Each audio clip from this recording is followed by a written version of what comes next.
নমস্কার বন্ধুরা, আশা করি সবাই খুব ভালো আছেন। এই ঠান্ডার মধ্যে আমিও ভালো আছি। তো আজকে যেটা বানাবো সেটা হলো খোয়া ক্ষীরের পুর, মানে পিঠেপুলি বানানোর জন্য, বা অন্য ক্ষেত্রেও কালাকাঁদ বানাতে পারেন, সন্দেশ বানাতে পারেন। এর জন্য আমি নিয়েছি আমুলের 100 গ্রাম খোয়া ক্ষীর বা মাওয়া, আর এখানে মোষের দুধ নিয়েছিলাম 500 গ্রাম, সেটাকে আমি ফুটিয়ে 250 করেছি। আর কয়েক পিস কালাকাঁদ নিয়েছি। এই যে খোয়া ক্ষীরটাকে আমি বের করে নিয়েছি, দেখতে পাচ্ছেন কি সুন্দর খোয়া ক্ষীর, এটা দিয়েই তৈরি করব।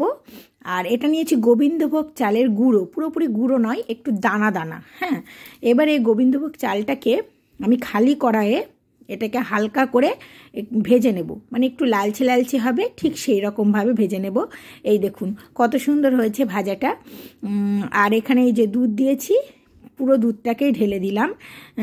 এই দুধটাকে ফুটিয়ে ফুটিয়ে অনেকটাই আপনার মানে ক্ষীরের মতো হয়ে গেছিলো।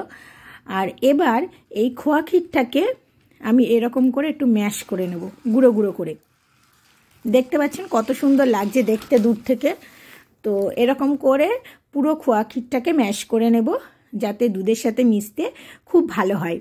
আর বিশেষ করুন এই পুরটা যে কি ভালো লাগে বলার মতো না। আর এখানে নিয়েছি খেজুরের গুড়ের পাটালি, সেটাকে এই ছুরির সাহায্যে সুন্দর করে গুঁড়ো গুঁড়ো করে কেটে নিচ্ছে।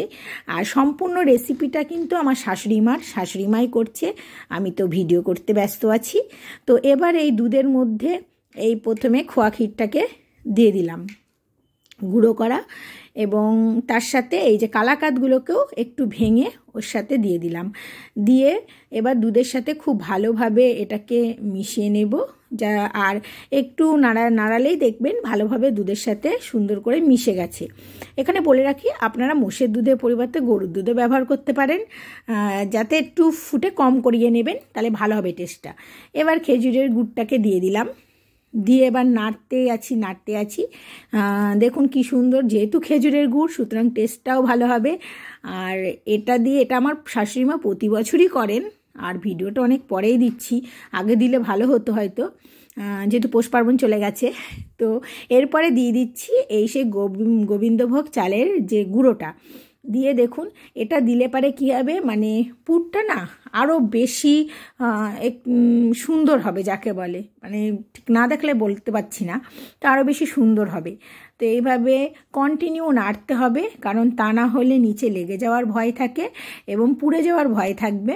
তো এইভাবে কন্টিনিউ কিন্তু নাড়তে নাড়তে আস্তে আস্তে পুরটা আস্তে আস্তে ঘন হয়ে আসবে। এই দেখুন ঘন হতে শুরু করেছে। তো বলে রাখি, গ্যাসের ফ্লেমটাকে কিন্তু জোরে দেবেন না, কারণ এই যে ফুটতে শুরু করছে চারপাশে ছিটকে যাবে, সেটাও ভালো হবে না। তো এইভাবে গ্যাসের ফ্লেমটাকে আস্তে দিয়ে ধীরে ধীরে, এবং এটা একটু সময় সাপেক্ষ ব্যাপার, আর ভালো জিনিস খেতে গেলে একটু সময় দিতেও হয়।